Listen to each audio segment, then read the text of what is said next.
Welcome to The Explainer. Today we're digging into something, well, it's complicated. The story of women's rights in Afghanistan.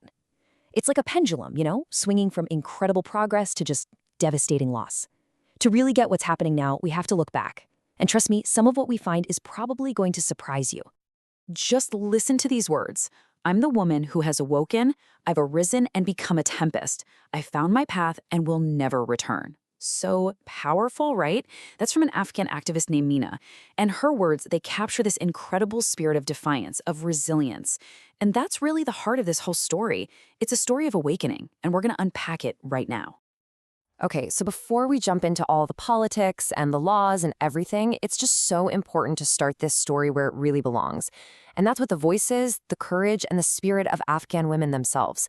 Their experiences, that's the core of this entire narrative. To really feel the weight of what was lost under the Taliban, you have to understand what was there before. So let's rewind the clock. We're going to go back to an Afghanistan that, well, it's probably not the one you're picturing. For a huge chunk of the 20th century, this was a nation on a surprisingly modern path. And look at this. This wasn't some slow, accidental thing. We're talking about a century of real, intentional, progressive reforms. It kicks off way back in 1919. You've got the king himself pushing back against the seclusion of women. Then, just a few years later, the queen starts the first women's magazine. By 1928, they're sending girls to the West for school. Fast forward to the 50s, and there's a movement for voluntary unveiling. And then the big one, 1964, the Constitution guarantees equal rights for men and women. The trajectory is crystal clear, right? It's all leading up to a 1977 law that finally abolishes child marriage. This was real progress. And this stuff wasn't just happening in law books, it was real life. An author named Nazreen Gross, she grew up then, and she talks about photos from her school of girls in basketball uniforms, playing sports, in a stadium. And get this, it's the very same stadium the Taliban would later use for public executions. I mean, that contrast, it just says everything, doesn't it? It tells you what kind of society was being built and what was torn down. And in the 70s, you'd see women in Western-style clothes, short skirts, lipstick, the whole shebang.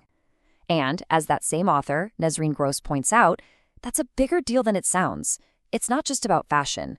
Think about it. For women to wear lipstick, there has to be a shop that sells it, a culture that accepts it.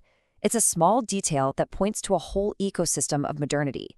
It was a visual cue that this society was opening up, integrating with the world. So let's put it side by side. The contrast is just staggering. On one side, you have the family law from 1921. What did it do?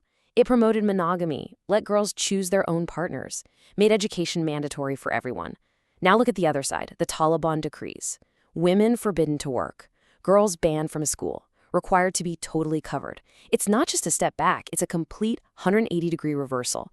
Decades of progress just wiped out. All right, so that brings us to the part of the story where all of that progress gets systematically torn down. The year is 1996. The Taliban take control of Kabul, and, well, everything changes. So who are the Taliban exactly? Well, the name itself ironically translates to something like seekers of wisdom.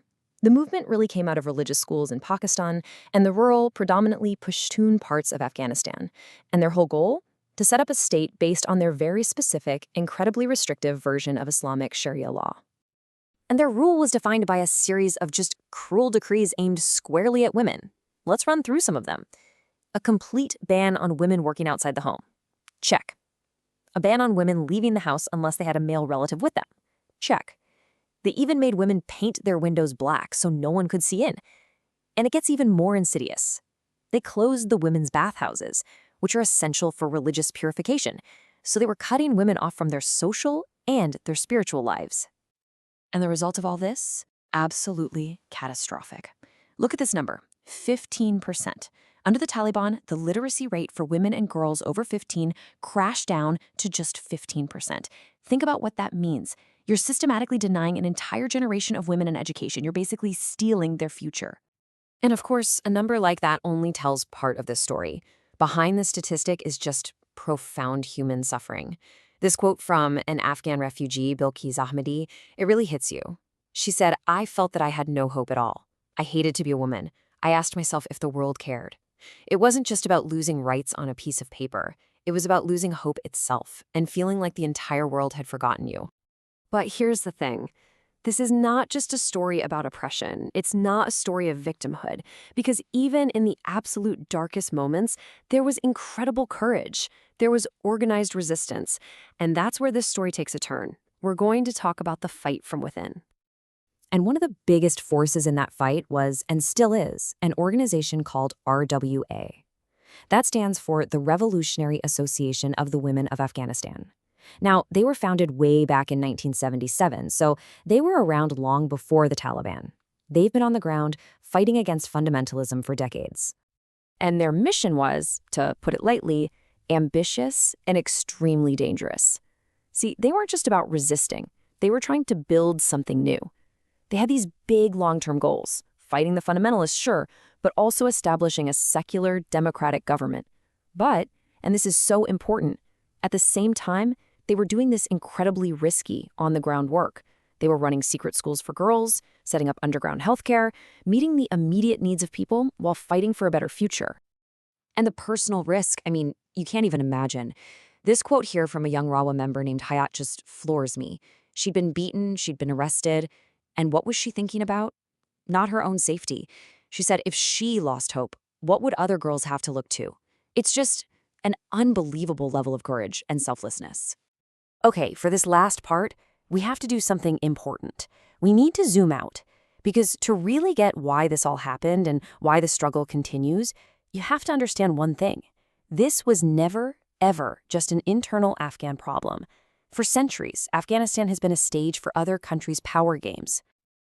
You'll hear analysts call it the New Great Game. That name actually comes from the 19th century, from the rivalry between the British and Russian empires. But the idea is the same. Afghanistan is treated like a giant chessboard. Outside powers compete for influence, for resources, for strategic advantage. And the way they do it? By backing different sides within the country. And in the 90s, this is what it looked like in practice. You had Pakistan, which was the main backer of the Taliban. Then you had Iran and Russia, and they were supporting the Taliban's rivals, the Northern Alliance. And then you had places like Saudi Arabia, where private citizens were allowed to send a lot of money to extremist groups. So what you end up with is a proxy war. Afghans were doing the fighting and dying, but the whole thing was being fueled by these outside agendas.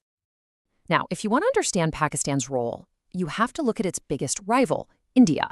For Pakistan, the main goal was to have a friendly, pro-Pakistan government in Kabul. They call this strategic depth. It's a military term, but basically it means having a safe backyard, a place to fall back to or operate from if they ever got into a major conflict with India. And that desire, that need for strategic depth, has been the key driver of their support for the Taliban for years. And all of this leads to a really powerful and honestly a very disturbing conclusion that experts like Nazreen Gross have made. The argument is this. The horrific oppression of women wasn't just some unfortunate side effect of the Taliban's ideology. No, it was a political tool. It was a tactic. By crushing women's rights, you control families, you control communities, you assert your power. And in doing so, you serve the strategic interests of your foreign patrons. So that leaves us with a final, really critical question to think about. What does it mean when the fundamental human rights of millions of women become just a pawn in a bigger geopolitical game? It suggests that real, lasting progress for Afghan women might be impossible as long as their country is treated like a chessboard for other powers. It's a really sobering thought, and it's where we'll leave it for today.